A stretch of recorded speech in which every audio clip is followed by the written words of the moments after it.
Guys, welcome back to my channel. How are you doing? I hope you are doing great. So today I bring this gist for you guys.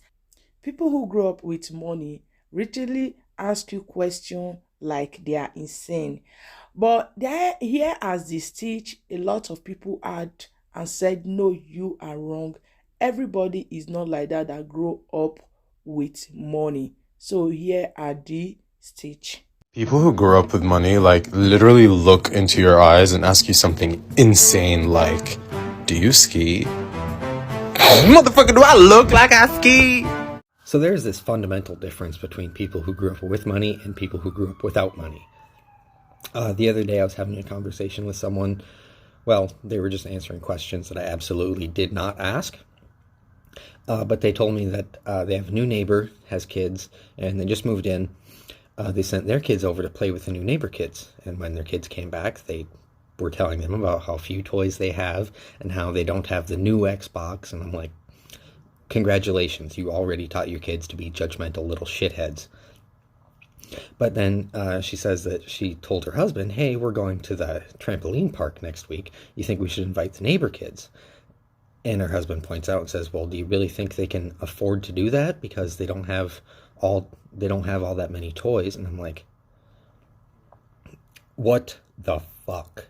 Like, if I invite someone to go do something with me, I'm doing so with the full intention of paying for however we're going to get there, the tickets to get in, any food or drink that we get, and the way back. And I am not expecting for them to give me any money. Otherwise, what the fuck? Why would I invite? And it's just wild to me because, it's not about the money. If I'm inviting you to go somewhere, it's because I want you to come with it. Come with me to go there. What? Hey, do you want to go do this thing with me? I don't really have the money for that right now. Did I fucking ask you if you had any goddamn money? That's what I thought. Grab your coat. I've been on both sides of that conversation, and that's exactly how it goes. I don't know, rich people, you're fucking weird to me, and I don't think we'll ever get along in that regard.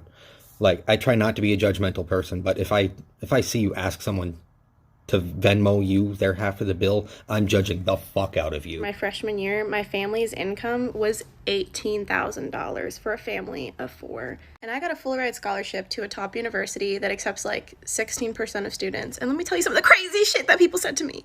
Wow, Jess, I wish I was poor because you have so much work experience for a freshman. You've literally been working forever. Thanks.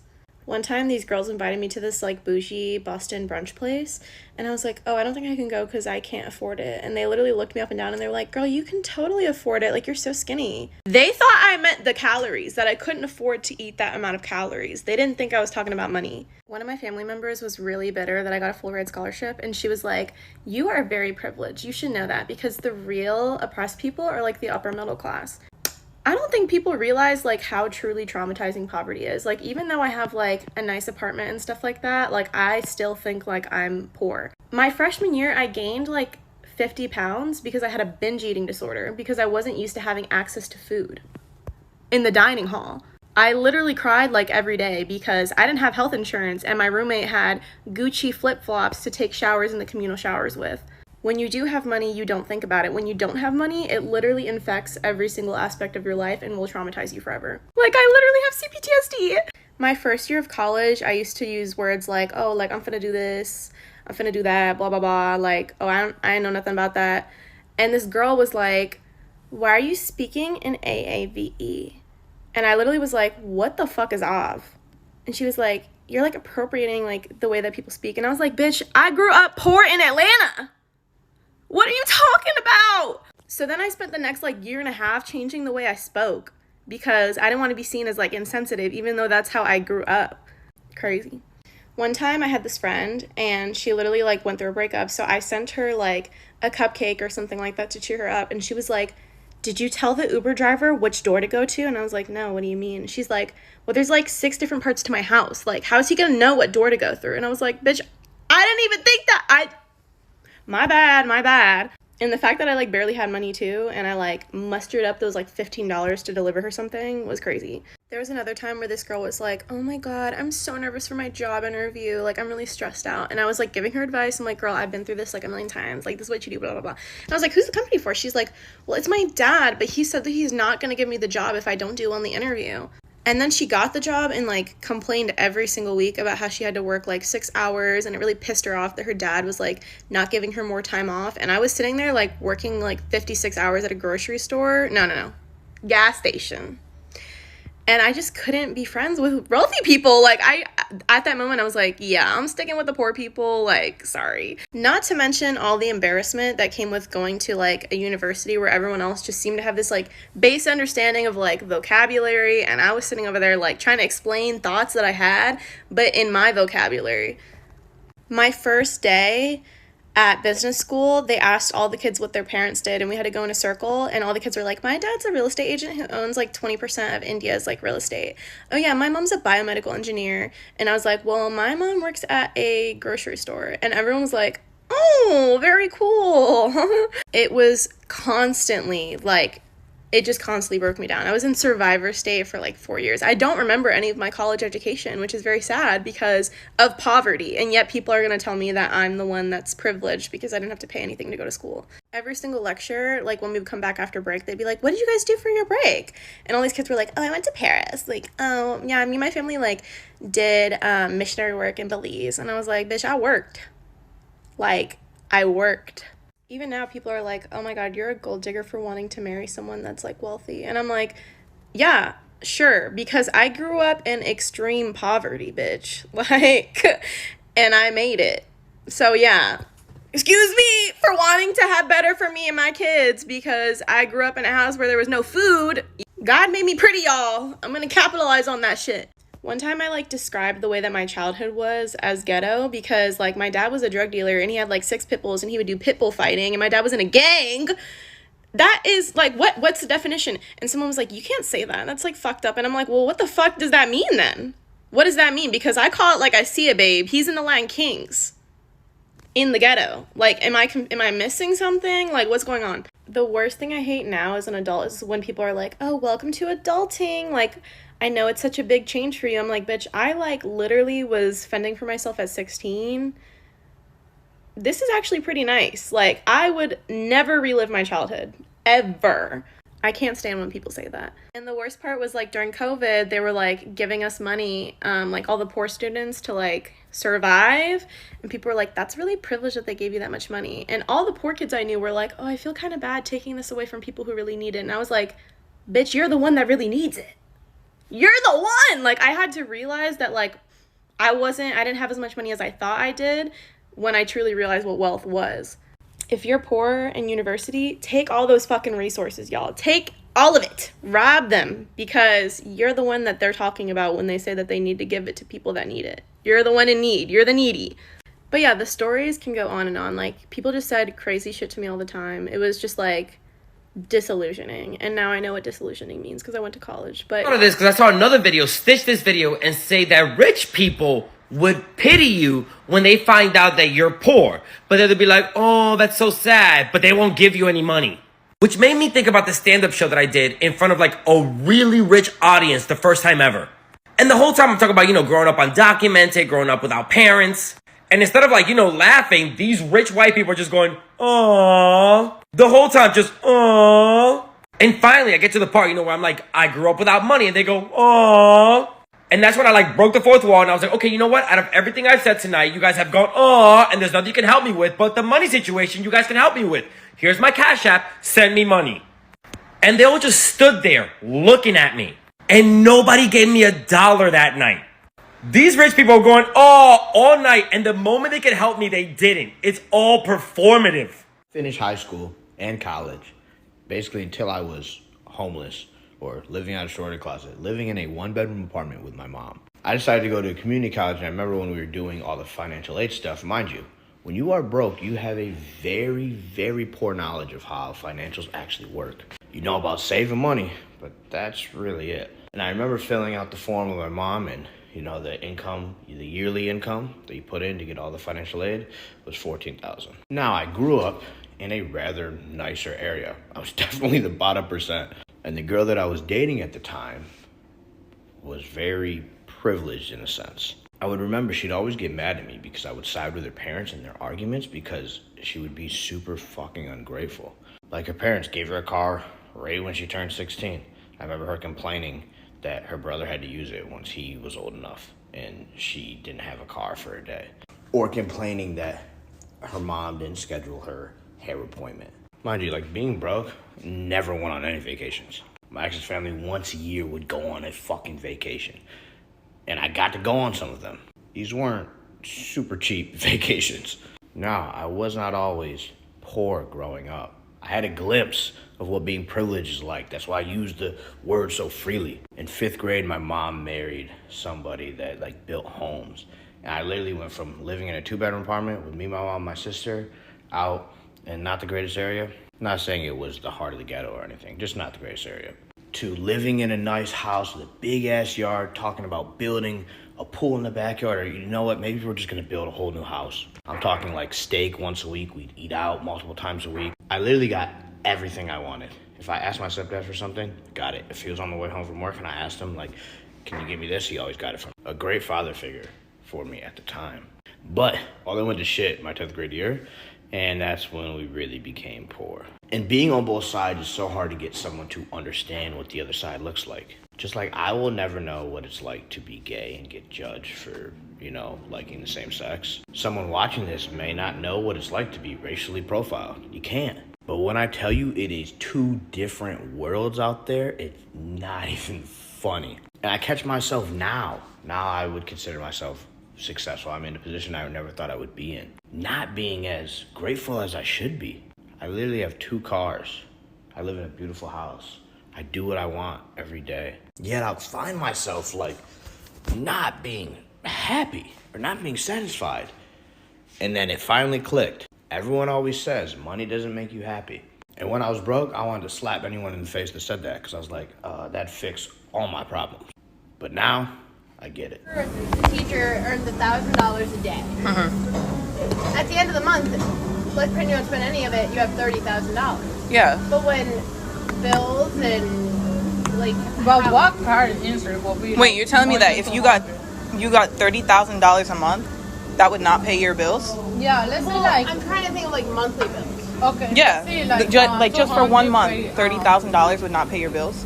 I don't know. I'm trying to think. Yeah, That's fine. You don't know? Okay, let's. It's not even just people that grow up with money asking these like insane questions, because I didn't grow up with any money. But I asked my husband about like anything that he did as a kid. Like I asked him if he ever did Boy Scouts, and he said whenever he signed up for something as a kid and his parents found out that it cost money, they had to immediately remove him. That was shocking. I grew up with like a lot of rich Asian kids in California, and one day my friend was like, "Oh, how do you tell your parents when you don't like the car they surprise you with?" I was like, "What are you talking about?"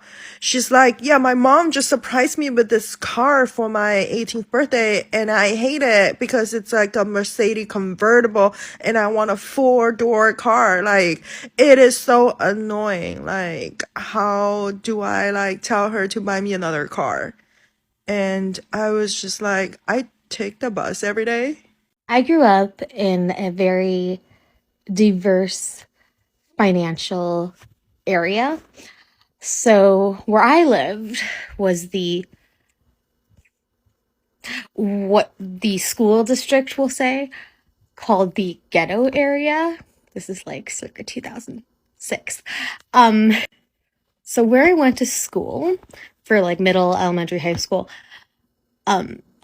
the like median income in the area is like easily like 190,000 a year. So when a large portion of the students' parents are well-off millionaires, and then a good portion of the school has parents that live paycheck to paycheck because they're ghetto. It creates a lot of differences and cliques. But I'm in 6th grade at a new middle school, meeting new people. I'm in choir and I'm making friends with this girl. We're really hitting it off. And I'm like, oh, we're going to be friends. I said, hey, do you want to come to my house? And she's like, sure. And I said, I live in this location. And she goes, oh. Never talks to me again. Biggest bitch. And was through middle school and high school. But the level of entitlement of some of these kids were insane. I'm talking, I'd be lucky if I could buy lunch, and they're complaining that their parents bought them the wrong color convertible. It was crazy, but it's like, I can't specify a question, but just like some of these people, it was crazy. So much entitlement, so much. Kids who grew up with money in New York, whole different level. Growing up, I went to this very wealthy, almost all private school kids summer camp, and I was there. I was the diversity token. I was there on a public school scholarship, basically. And when I tell you the questions that would get asked, okay, one time we were going to lunch and this kid was like, where'd you get your lunch from today? And I was like, my lunchbox. Where'd you get your lunch from? Oh, my nanny is dropping off sushi from Nobu. Mad fancy restaurant. Sushi. We were 8 years old and they were getting food delivered. Another common question was like, where are you going this weekend? I'd be like, oh, maybe my dad's, I don't know. And they followed that with, oh, where does he have a house? So I'd say like where my dad lived. And they'd be like, no, that's where he lives in the city. Where's his house? Because they all had houses that they went to. Every weekend they would go someplace. Camp ended early on Friday so they could get out of the city. Crazy. Oh, the stories I could tell. Picture this. It's December of 2012 and I have received the mythical provisional driving licence. Paid for in part by my brother as a Christmas present. But come nearly 2 years later, I still have not attained the legend that is a full driving licence. And these twins ask, Meg, why don't you drive in? Wouldn't that be easier than having to get the train every day? Then you wouldn't have to get up at the butt crack of dawn to get to school every day. These twins had recently turned 17 and their parents had bought them cars so they could look after their horses and were paying for their driving lessons so said twins could learn to drive to school. So they could not comprehend that my parents could not justify the expense of driving lessons, let alone buying me a car. The car that those twins had, each, were the same size and the same age, if not newer, than the car that was considered our family car. Or the fact that if they paid for my driving lessons, my parents would potentially have to retroactively pay for my brother's driving lessons, who was just starting to learn to drive, having just graduated from university. And yes, now that I'm having driving lessons as an adult, my lessons are more expensive. They're like twice the price of if I learnt 10 years ago. But I didn't have the money 10 years ago, and I do now, so I'm having lessons now. I do it through budgeting. And yeah, if you want more stories like this, I've probably got quite a few, because I went to a university that is known for land of the sea. And of my friend group, I was the only one to go to a normal state comprehensive. All the rest went to private or grammar. So you can imagine the stuff I've heard. Yeah, let me know. Okay, me and my boyfriend literally had a discussion about this last night. I grew up a bit more privileged, a lot more privileged than he did. And he was asking me, hey, what did your family do, like, when you guys had, like, a controller or some kind of electronic break? And I just told him, oh, well, we just gotta go get a new one. He heard that, and he's just sitting there going, so I'm just like, what? Did you guys not do that? And, yeah, this is kind of how I've been finding out how privileged I used to be. Because he'd be like, no, my dad taught me how to solder since I was like 7. Oh. Huh. It's like super, super rich. but he didn't grow up rich. So this is kind of different than this scenario. But he grew up fucking poor, but became super millionaire rich, like multi-millionaire. And anytime he'd go to like lunch to like a restaurant, he'd bring back the rolls from the table and be like, here, you can take these home to your family, you know, and like you can have them for dinner. And like it was like fucking rolls from a fucking restaurant. Like, dude, I don't need your rolls, bro. Just pay me a fair wage. This by saying that I did not grow up poor in any way. I was very middle class. That being said, I worked at this after school program at this school where the kids were just insanely wealthy. And it was fall break. Fall break is maybe like 3 extra days off, all right? It's not a Christmas break with 2 weeks. It's not a spring break with a whole week. It's 3 extra days off. And leading up to this, the kids are like, oh, for fall break, we're going to the Bahamas. Oh, my dad's taking me to Tokyo. I'm going to Mexico. And they're like, Miss Nina, where are you going on fall break? I'm like, to my other job. Grew up on an island in the Gulf of Maine in severe poverty, working class. I wasn't taught anything about like how to grow my finances, how to invest, financial planning, all that stuff, completely alien to me and members of my family. My wife, however, grew up in Manhattan on the Upper West Side, surrounded by affluence. She went to private school with the children of celebrities. The view from her apartment looked down on Lincoln Center, 300 feet above Broadway. So our worlds couldn't be any more different. Like, they were just so far apart. So for the past 15 years, every time we talk about what it was like growing up, what kind of meals we'd have, what, you know, about her vacations, about the people coming to my hometown to vacation. I was a year-rounder in a summer spot. So we exchanged those kinds of looks and those kinds of comments frequently. I did not grow up rich, but I did grow up around a lot of rich people. For high school, I went to a private boarding school, and for college, I went to a small private liberal arts college, so I've had a lot of these interactions. So here's a couple just off the cuff. In high school, I remember a girl saying that she was going to go to a college, I believe it was Princeton, because her parents had just bought them a library. In college, I had a friend say that her parents were working class. Both of her parents are doctors. I believe her dad's a plastic surgeon, and she lived in Calabasas, which is a gated community down the street from Kim Kardashian. She thought working class meant that both of her parents had jobs, and it wasn't just a nice way of saying poor. And also in high school, I knew this kid where when his parents told him that they were getting divorced, his reaction was, I'm still getting the Porsche though, right? Rich people have absolutely no concept of reality. Don't forget to subscribe, turn on notification. Anytime I upload a video, you will be notified. Stay blessed and bye.